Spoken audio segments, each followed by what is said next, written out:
Hey everybody, welcome to Esoteric Ramblings. I'm Jesse Arnold, and today I'm going to be giving you my initial reaction with some potential spoilers, but I will put a big warning up for Mandalorian Season 2, Episode 1. Hey everybody, thanks for coming back to Esoteric Ramblings. Today I'm going to be giving you a quick review of Mandalorian Season 2, Chapter 1, The Marshal. But first, I want to give a shout out to one of my best friends from college, Brendan Gallagher, and his band Last Year's Model. They just put out their new single today, Rendezvous. So if you do any streaming or purchase music, I know they're on iTunes because that's where I got it, Spotify, whatever the different things are. Check out Last Year's Model. They got a couple other songs out there as well. New song came out today, Rendezvous. So Brendan, hope that you guys get a lot of downloads and streams and all that. They're a fun band, and I'm enjoying all the stuff they've been putting out so far. So check out Last Year's Model, and that's the end of my plug for that. So Episode 1 of Season 2 of The Mandalorian dropped today, and I did the thing where I called my mom. We synced up the episode online on Disney Plus and just did a phone call and got to watch it together, so that was fun. And I'm not going to get into a whole lot of super details, but it was just a really great return to the world of Star Wars, especially this era of The Mandalorian, which my understanding is set about 5 years after Return of the Jedi and the fall of the Empire. And we're seeing kind of the transition from the Imperial power to the New Republic and all of that. And this, if you have not watched Season 1, I apologize. There will be Season 1 spoilers, but not Season 2 yet. So obviously, Din Djarin is the name, or Din Djarin, however you say it, is the Mandalorian, and he has been quested at the end of Season 1 to return the child, adorably known as Baby Yoda, to his people. And the armor gave him a little bit of background on the Jedi and the history between the Jedi and the Mandalorians. So obviously this season is going to pick up on them following the quest of him trying to find Jedi or someone to return the child to.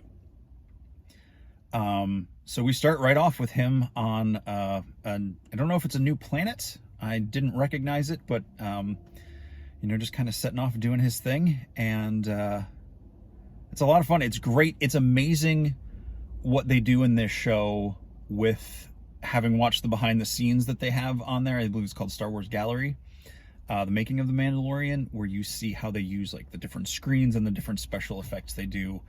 As much as you got in the first season, they have ramped it up in Season 2 with special effects and all of that. I don't want to spoil any of that in this portion.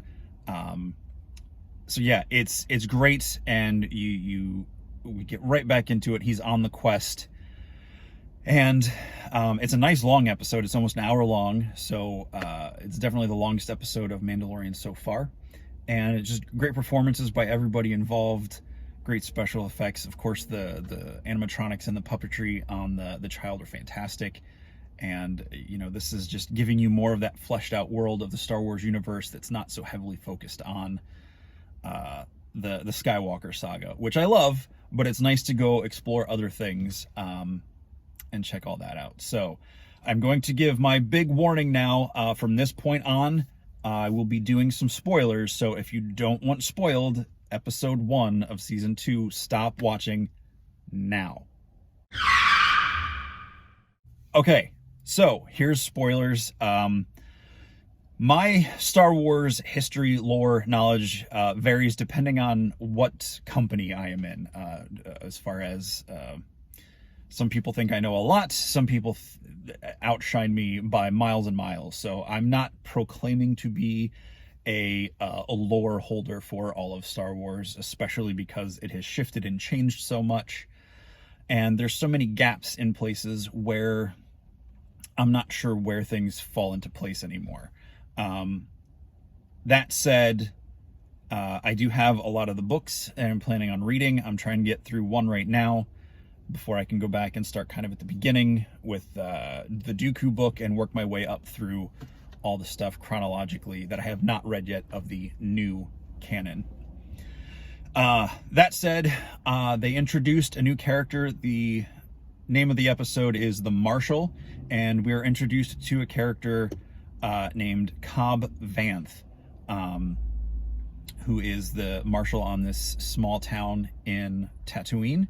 And I wasn't sure. I knew I recognized that name, and I knew what he was doing struck a chord in a history that I knew from Star Wars, but I wasn't sure where it came from because I had not read where that came from. And it appears that it comes from the Aftermath books. So I have not read those yet. They are in my list to read, which is Fall of the Empire, right after Return of the Jedi. But he's a marshal of this small town in Tatooine. And I'm going to say it again. If you don't want spoilers, stop watching, because it's going to start dropping spoilers. So Cobb wears Boba Fett's old armor, and they give you a whole backstory on how he became the marshal and how he got the armor. And that's great. And I know that ties to other Star Wars lore and history in the past, where someone has taken his armor and at least pretended to be him, but he's at least not pretending to be Boba Fett. He's, not pretending to be a Mandalorian.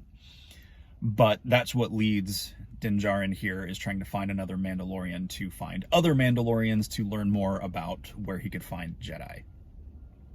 So it's really fun, and he's played by Timothy Olyphant, who is a fantastic actor. Every time he shows up in a movie, whether it's a major role or a cameo, I absolutely love it. So Timothy Olyphant as Cobb Vanth in Boba Fett's old armor is great. And this episode, whereas season 1 definitely plays more off the kind of like wandering samurai, and that does have the Western, this episode is definitely a hard throwback to like a sci-fi Western. You've got the town, you've got the townspeople. We see a lot more with the Tusken Raiders, which is great.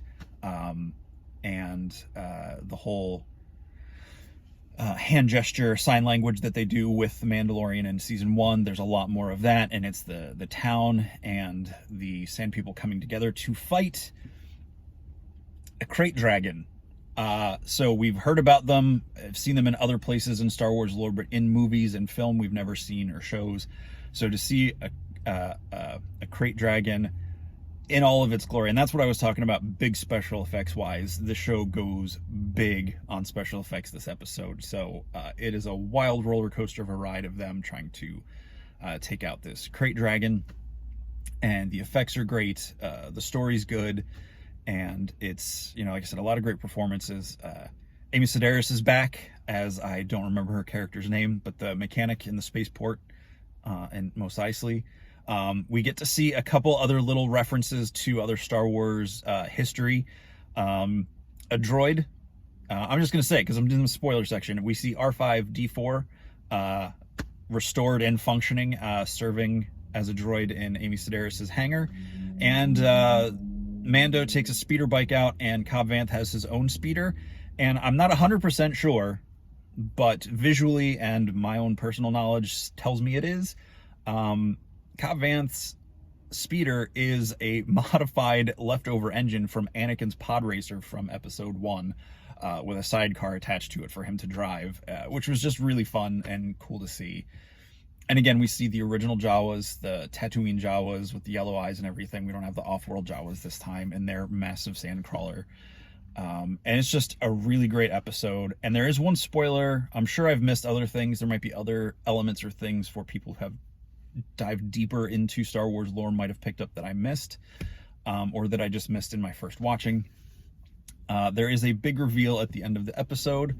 I won't specify who or what it is. You will see soon enough, because I'm not even 100% sure what I saw. So yes. That said, speculation for season 2. I know there's a lot of rumors of characters and actors or actresses who are going to appear in the season. I'm going to hold off any of my major speculation until we actually see it, because I try not to get too worked about what could be and just want to appreciate it for what it is. That said, I do know there's a lot of rumors that Ahsoka and possibly Sabine or even Captain Rex will show up. And Ahsoka is one of my all-time favorite characters, period, not just Star Wars. So I really hope we get to see her, but I'm not getting my hopes up. That said, that's it. My ramble has gone on long enough. I gotta go eat on my lunch break right now, so that's why change of scenery from my usual apartment location. So thanks for watching. What do you think? Please don't post spoilers in the comments for those who have not gotten to see the show yet. So please keep your spoiler comments free, or your comments spoiler free. And thanks for watching, and I'll be back later with some more stuff, and I'll try to do a review on Mandalorian every week. And that's it. All right.